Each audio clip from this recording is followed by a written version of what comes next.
单独关押，24小时严加看管。上去。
李上校，我是什么出身，你应该知道。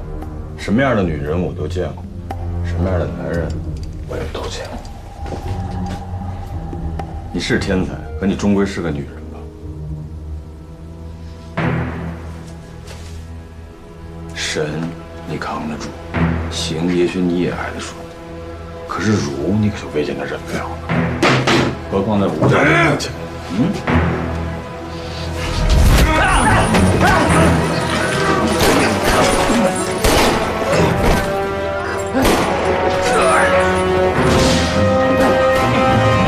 把剑起来！老实点！你们是什么人？我们是中共地下党的。老葛同志，快跟我们走吧！时间紧，我们得赶快走。同志，别再犹豫了，这次的营救是老枪同志安排的。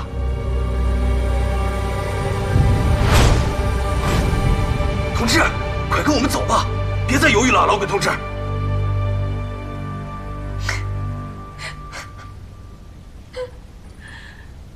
中共地下党的皮鞋，不错呀。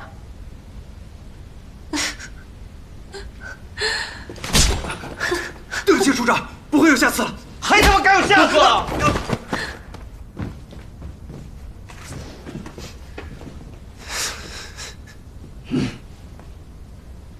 带入屋锁起来。是。一帮子成事不足败事有余的东西，让你们干什么去了？啊？假扮中共地下党，把老鬼给我揪出来！怎么连鞋都不知道换呢？对不起，处长。你们谁见过共产党穿英国皮鞋的啊？滚蛋！是。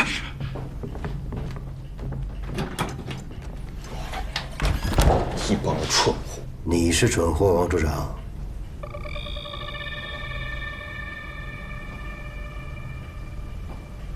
不是，大佐，你为什么要违背我的命令，私自审讯李宁玉，还想出了这种假扮中共地下党的蠢主意？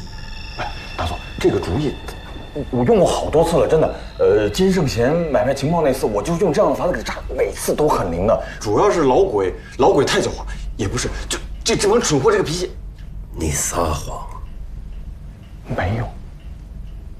你是在审讯我，调查我，告诉我为什么？我就是立功心切，大佐。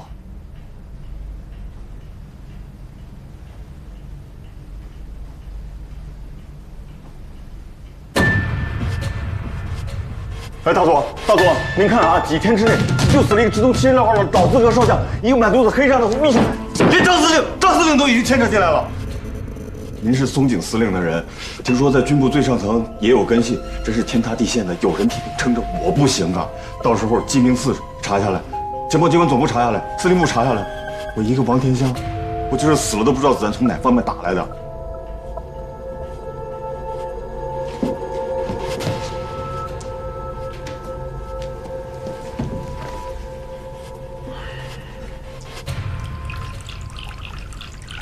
事到如今，什么黄金屋，什么颜如玉，我也不敢想了。倒是那个老鬼到底是谁，我竭尽全力也得把他揪出来。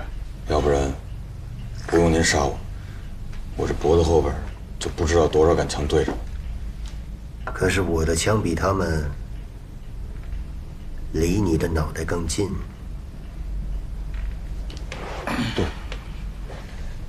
对，我是中国人，您是日本人，这就注定了，不管我笑得多好看，腰弯得多低，咱们也只能同舟，不能共济。我发现今夜王处长的腰不想再弯了。回大佐的话，我这条命再贱，那也是我自己的命。我就想活着，不行吗？不过大佐放心，不该我碰的，我一根指头也不会碰。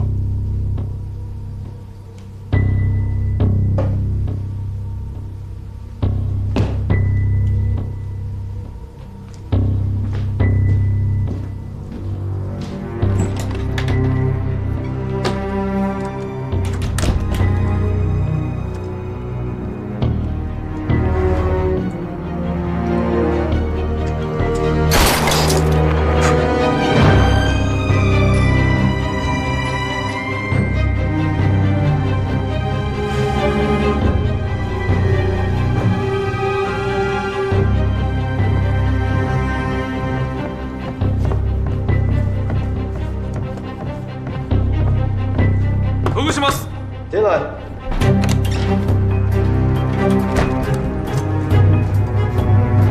得走。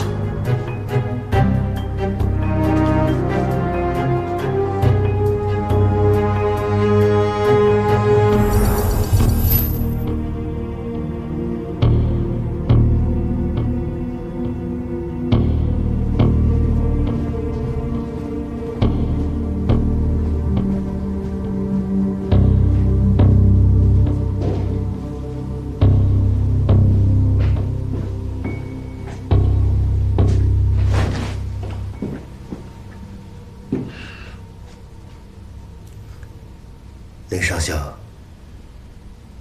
刚才听到枪响的时候，你也是如此平静吗？就算没有枪声，这个球庄里一样会死人。你不想知道死的谁吗？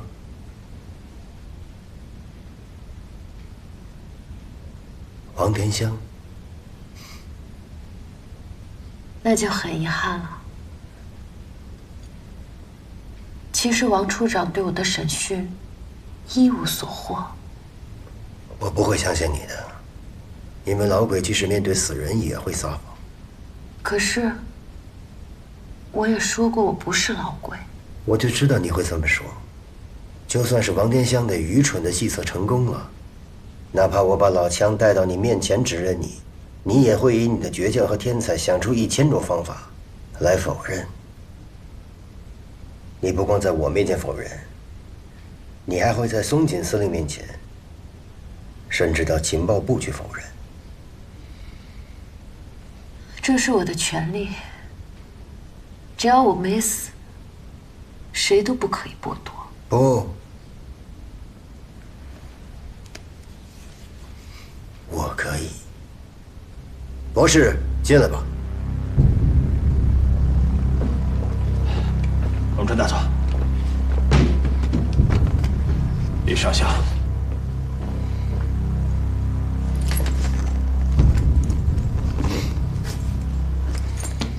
大佐是想要再次对我进行催眠？不，除了催眠术以外，香取博士还会另外一个小手术，叫前脑叶白质切断术。前脑叶白质就是指脑前额的叶外皮连接组织。6年前，在伦敦举行的神经学大会上，来自伊鲁大学的菲尔顿教授和他同事宣称，他们成功地切除了2只黑猩猩的前脑叶白质，结果，本来极富有攻击性的大猩猩变得比家猫还要温顺。几个月以后，神经学教授莫尼斯把这项手术又运用到了他的病人身上。据他说，他成功地治愈了精神病。治愈了精神病？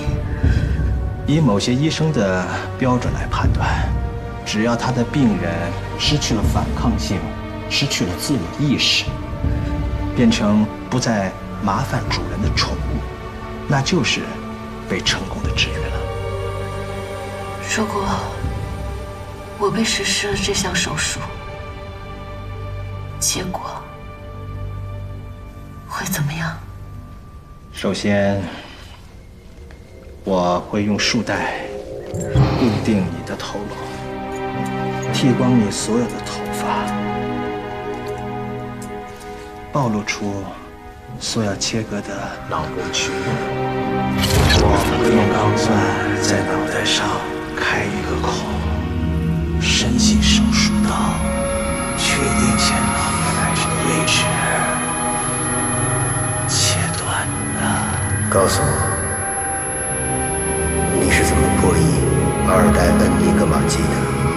破解密码机的3个要素：结构、密钥、加密体化矩阵。你到底是什么？然后呢？然后你会昏迷几天，几天之后，你清醒过来，也会忘记了这场手术，忘记了你的数学真理，也会不记得你的真实身份，忘记自己的名字。我就变成一个白痴了，是吗？作为一名医生，我不愿意毁掉你这样天才的大脑，所以我希望你能和龙川大佐合作。李上校，你曾经跟我讲过，大脑是你最可靠的盟友。那现在跟你的盟友挥手道别吧。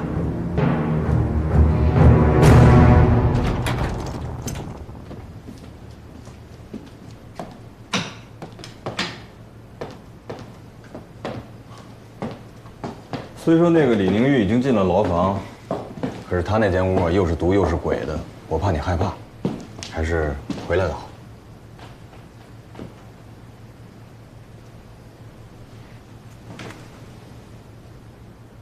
多谢王处长照顾。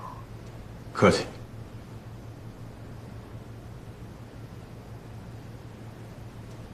顾政委，你就没有什么别的话要跟我说吗？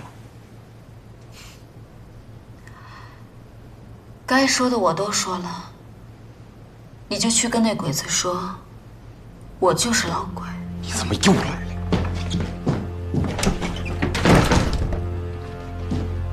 你有完没完？都这时候你说这，你是不是想死啊你？这段时间我活腻了，不想活了，让我死个痛快吧。死个痛快？你真的以为那些共产党都能死个痛快吗？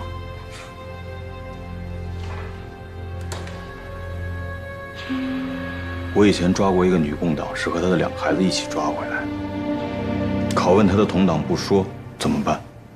娘仨一块拉到西湖边上的沙地，挖个坑，人都推进去，一铁锨一铁锨的往里边埋土。2个孩子，一个7岁，一个5岁，长得都俊着呢。沙子顺着脖子往下灌，孩子吓得哭着喊着往当妈的脖子上爬，这个爬上去，那个掉下来，那个爬上去，这个又掉下来，到最后当妈的就疯了。你别说了，你就是个魔鬼，魔鬼！我要真是个魔鬼，你还能活到现在吗？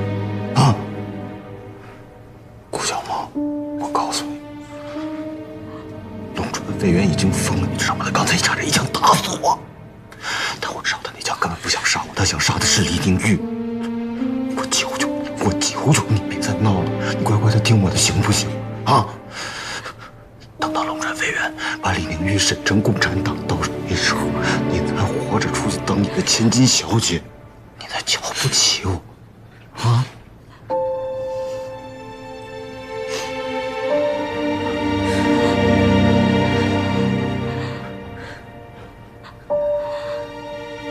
龙川是不是也跟你一样，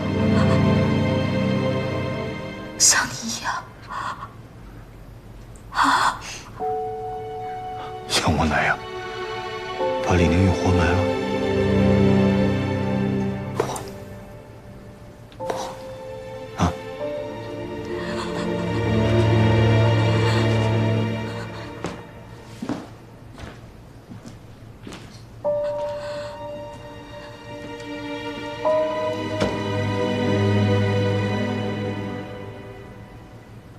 相信我，鬼子的手段比我这样的汉奸更狠。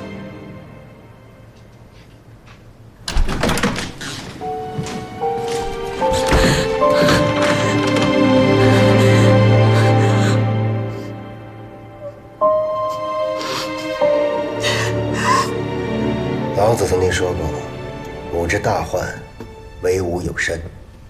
智慧是人类最虚荣的痛苦。你只要稍加忍耐，很快就会脱离一切高级动物痛苦的本源，坦然而轻松地活下来。这张底牌翻开，你就再也不是什么天才了，再也不能玩弄你那些数学逻辑的轨迹。你会变得非常温顺，绝对服从，并且承认你真正的身份，老鬼。而且，我就不能再暴露你心中的秘密了，是吗？李尚香，说人。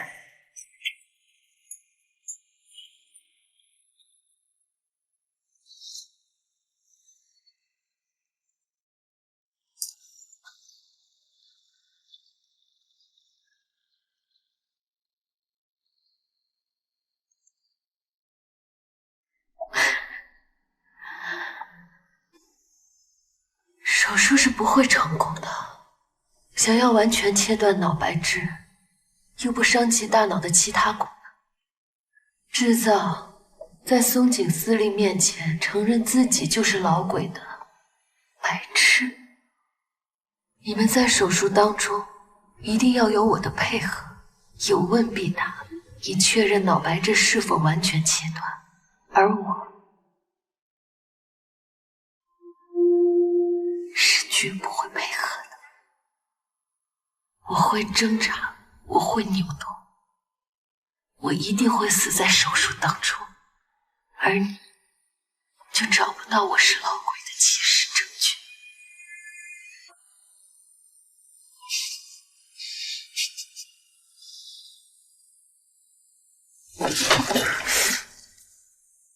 我一定会杀了你。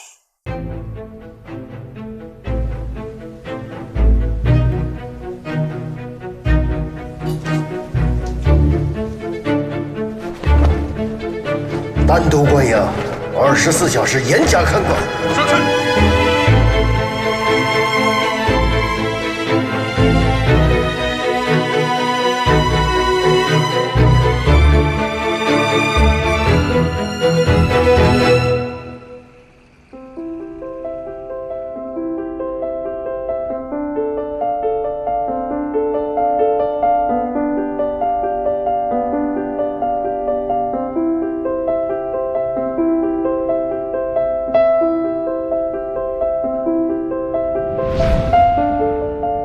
太苍白了，没我好看。现在跟你一样了。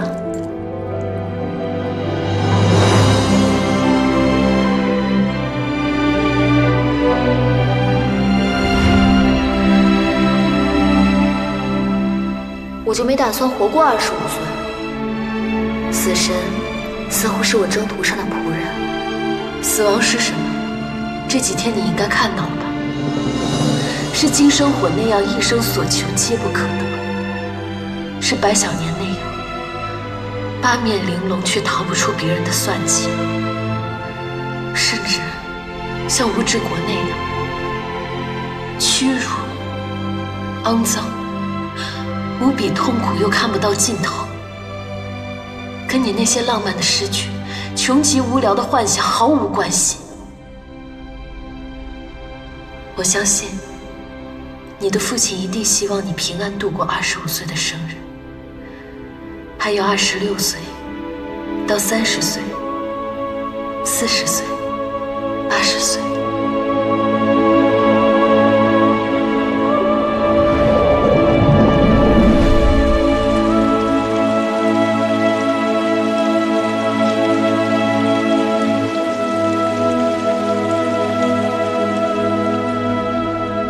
如果我被确定是老鬼，你也可以走出酒庄。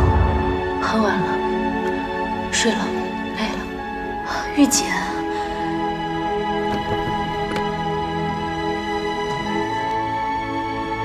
我知道你是戴笠的间谍。自从你刺杀森田之后，我就推断出你一定是军统训练的间谍，而且第一个任务大概就是要除掉叛徒金生火。军统戴笠逐间计划刺杀金生火，而你一定要进入情报科，几次3番接近我的目的，应该就是为了窃取2代恩尼格玛机的秘密。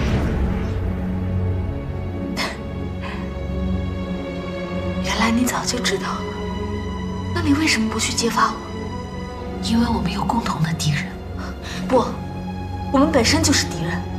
我不会去举报你，但是我也不相信你说的每一个字。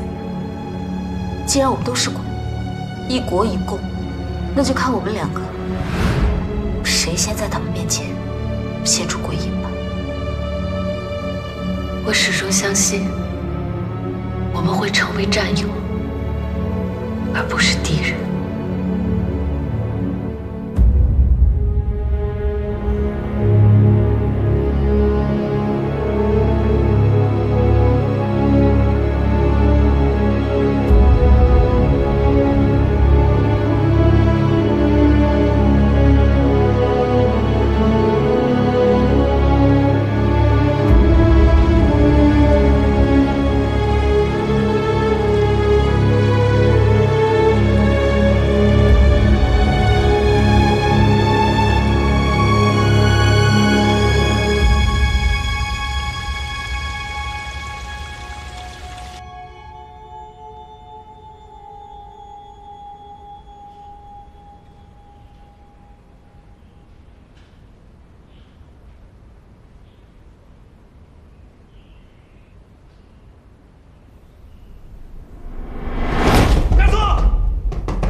什么时候翻译的死亡的？今天早上送早饭的时候。我不是说过24小时严加看管吗？我有没有说过24小时严加看管？说过。我说过对吗？我说过。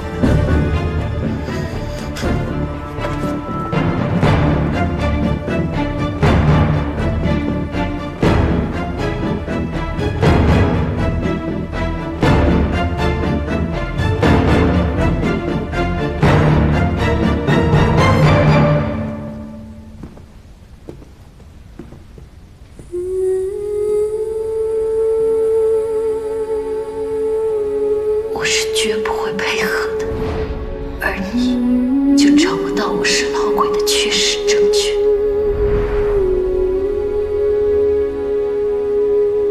去，把阿香举博士请来，告诉他这个尸体的食道、胃囊、肠道，所有能够藏匿情报的地方，都翻出来清查。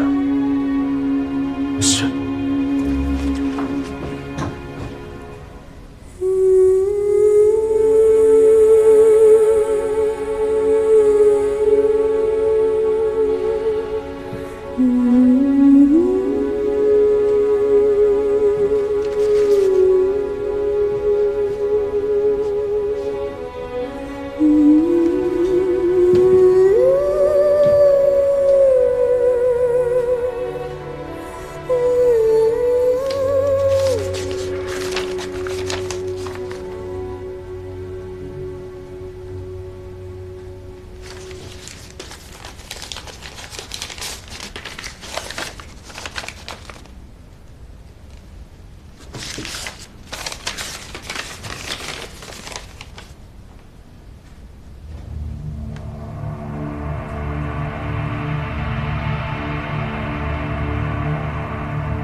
小梦，我告诉你一个秘密，其实我的第二任丈夫才是我真正的丈夫，唯一的丈夫，也是我入党的介绍人。他不是病死的，而是被特务暗杀的。可惜，我们唯一的孩子，唯一的女儿，都跟他一起走。从那天起，我再也无法爱上谁了，我再也无法做一个母亲了。如果我能有个女儿，如果我的女儿能活下去，我一定会为她结束这个黑铁时代，亲手为她带来黄金时代。她一定能长成像你一样美好的姑娘。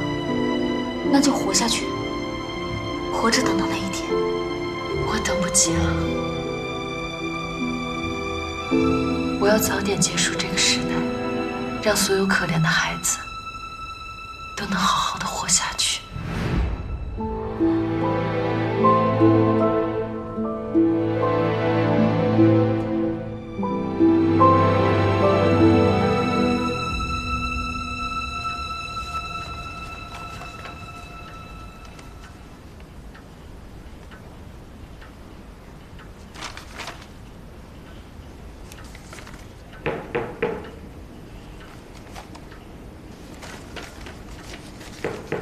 进来。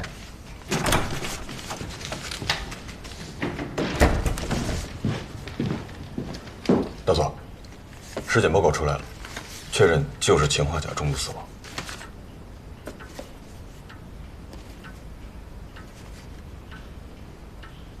详细搜检呢，有没有夹带？啊，没有。香雪博士亲自操刀，据说是连那儿都切开了，什么也没发现。不过什么？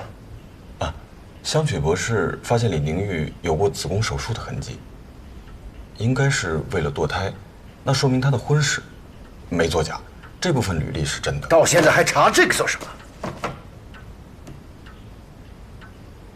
王处长的意思是，李宁玉很有可能不是老鬼，是吗？如果李宁玉不是，那顾上尉可就危险了。我没这个意思。不，你不用心慌。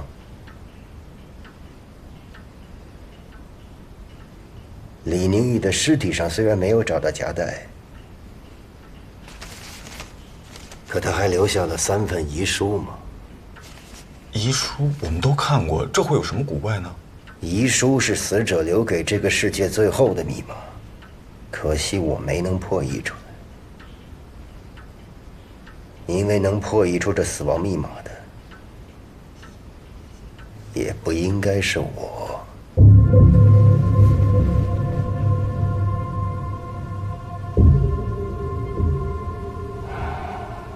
干什么干什么？难得的人才，实在是可惜了。惜才如命，张司令真是难得的好上司。大佐，这话是什么意思啊？我不过是感叹了一声，像李宁玉这样破解了2代恩尼格玛机的天才，也受到共党的蛊惑，误入歧途。落到这个下场，他真正的上司是共产党，而不是我。这么说，张司令也认定李宁玉就是老鬼了。可他临死以前留了一封遗书给张司令，给我？他有什么话要跟我说？叛徒的遗书，我不想看，也不该看。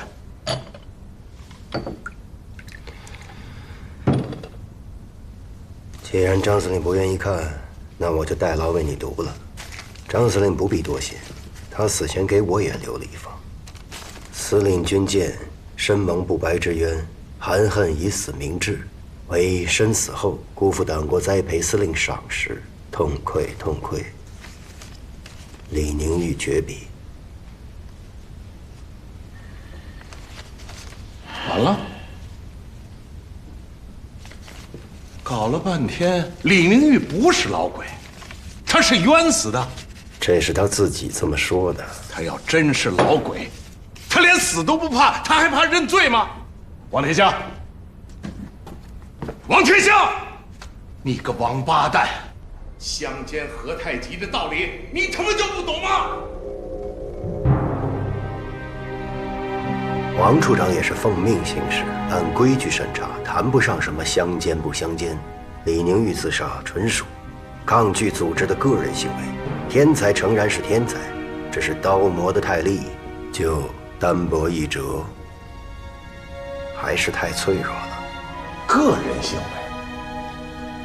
太脆弱。哎呀，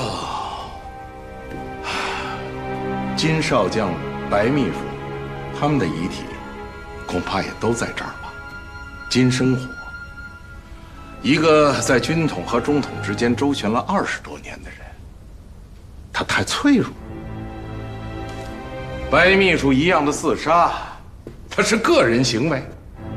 大佐，我半个司令部的人才可都泡在你的福尔马林池里了，这些都是个人行为。张司令的意思是要把所有的这些账都记到我个人头上，是吗？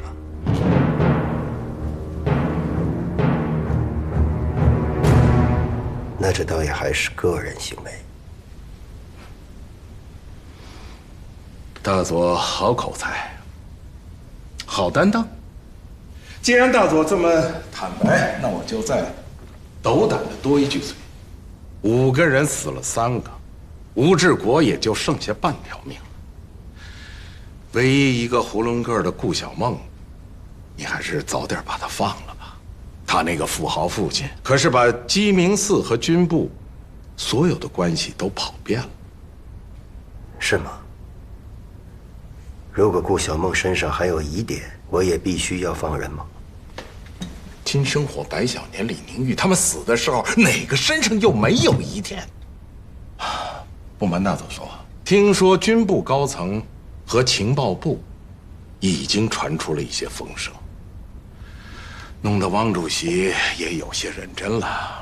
那我就请教张司令是什么样的风声？请教不敢。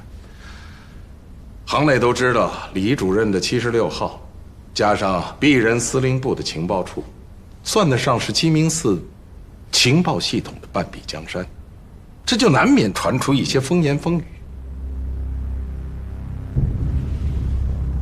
都说裘庄捉鬼只是个幌子，真实的目的是要瓦解汪主席的情报系统。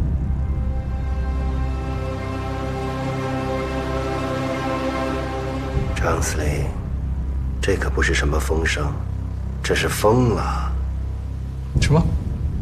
如果少了金、白、李三位，鸡鸣寺的情报系统就垮了的话，那汪主席的江山连半壁都谈不上。愚公移山，精卫填海。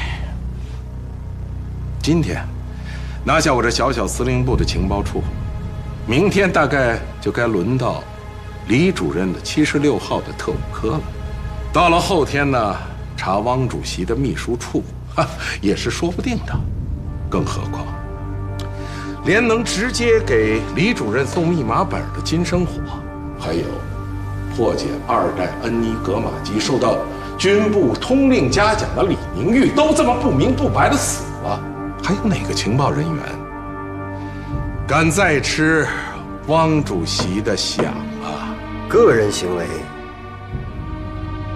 如果张司令硬要曲解成组织意志，那就不是3、2个人泡在福尔马林里了，那将是成百上千的身家性命，全都泡进血池地狱。对，大佐说的太对了，谁想下地狱？别说老鬼，就连佛祖他也不想。可刀架在脖子上，恐怕不管是汪主席还是周部长，都不得不来趟一趟这池子血水。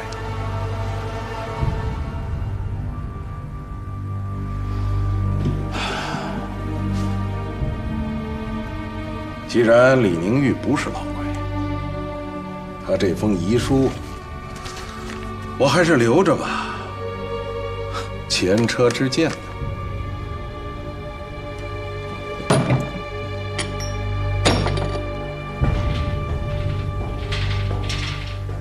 不死狗烹，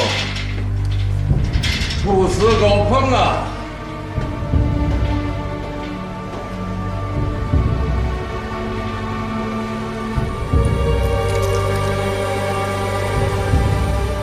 王处长，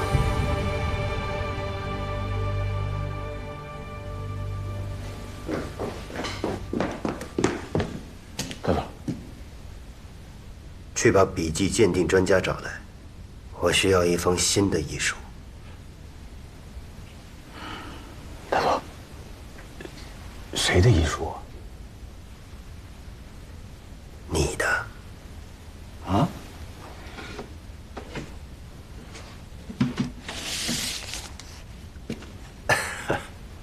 当然是李宁玉的。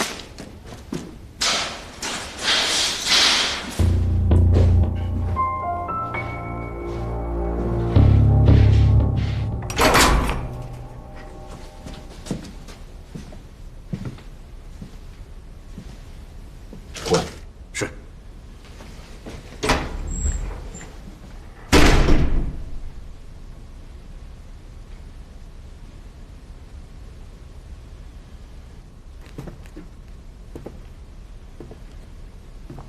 吴大队，我来是要告诉你件事情，你千万别闹，好吗？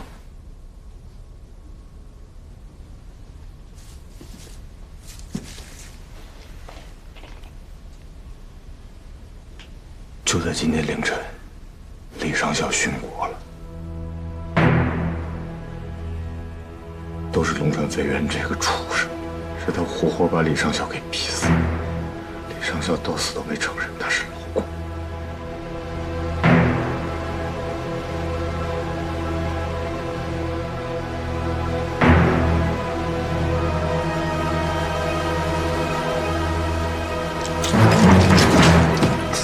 陆大队，你千万别闹！不是我跟我没关系，你明白的吧？啊！我知道你想给他报仇，我来是帮你的。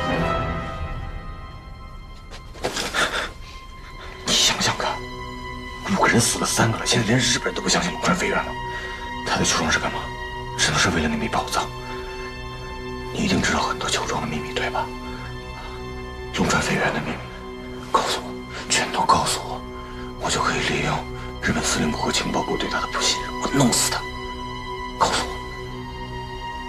对不起，我忘了，你现在说不了话，我拿笔给你写下啊。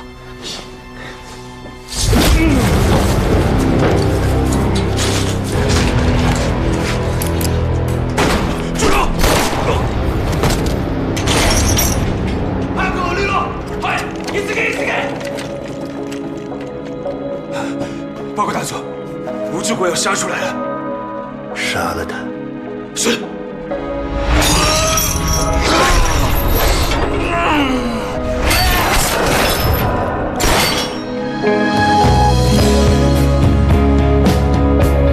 让我帮你吧。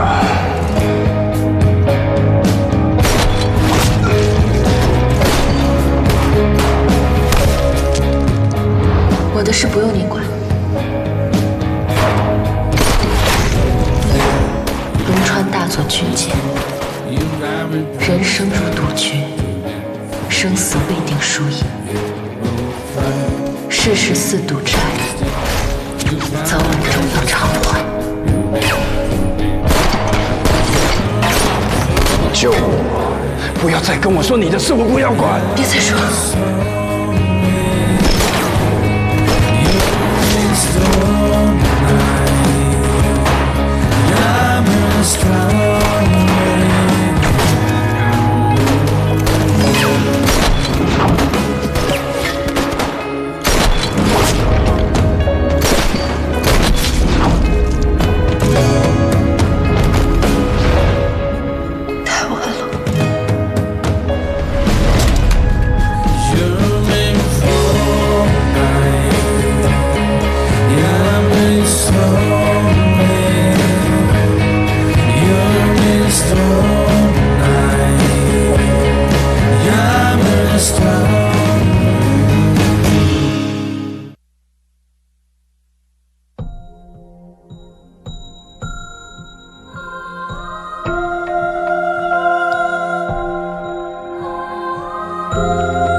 有些人没有选择的权利过真的生活，他们在如霜的时间里，在真实的生活。